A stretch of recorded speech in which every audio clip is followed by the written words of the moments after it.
David walked out of the dentist's office, feeling relieved that the procedure was finally over. The Novocaine was still wearing off, leaving a numb sensation in his jaw, but he was just glad to be done with it. As he made his way to his car, he couldn't help but think about the mysterious doll he had seen in the waiting room. The doll's porcelain face and intricate lace had caught his eye, and he had felt a strange connection to it. He remembered the way the doll's glassy eyes seemed to stare right through him, sending a shiver down his spine. He had tried to shake off the feeling, focusing instead on the discomfort of his sore tooth. But now, as he drove home, David couldn't shake off the feeling that the doll was watching him. He laughed it off as mere paranoia, but the image of the doll lingered in his mind. When he arrived home, David found a package waiting for him on his doorstep. He picked it up, wondering who could have left it there. The package was small and unmarked, with no indication of who it was from. He opened it to find the mysterious doll inside, with a note that read, "This doll has the power to predict the future." David raised an eyebrow, skeptical.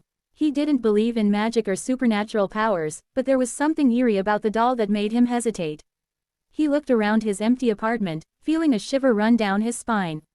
As he held the doll, David felt a strange energy coursing through his body. It was as if the doll was alive, pulsing with an otherworldly power. Suddenly, the doll began to speak.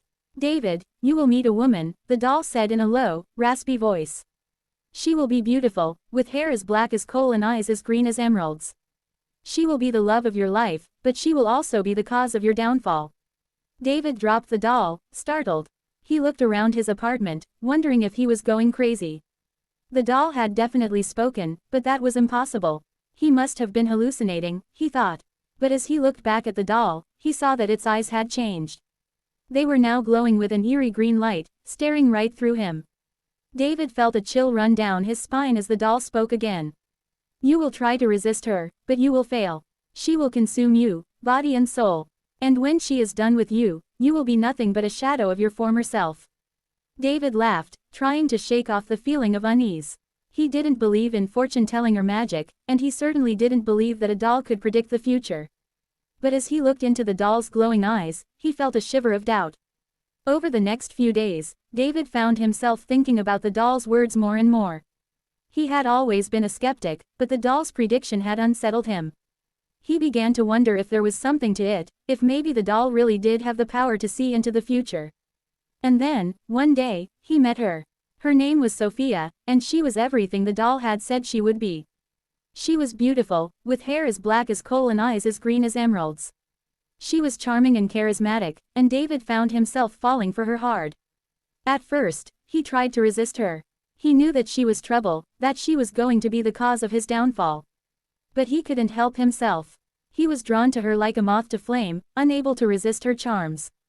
As the days turned into weeks, David found himself consumed by Sophia. He spent every waking moment with her, doing everything she asked. He changed his life for her, quitting his job and moving to a new apartment. He even changed his appearance, dyeing his hair and wearing clothes that she picked out for him. And Sophia was happy to oblige. She loved the way David looked, the way he acted. She loved the way he worshipped her, like she was some kind of goddess. And David was happy to oblige, as long as she would stay with him.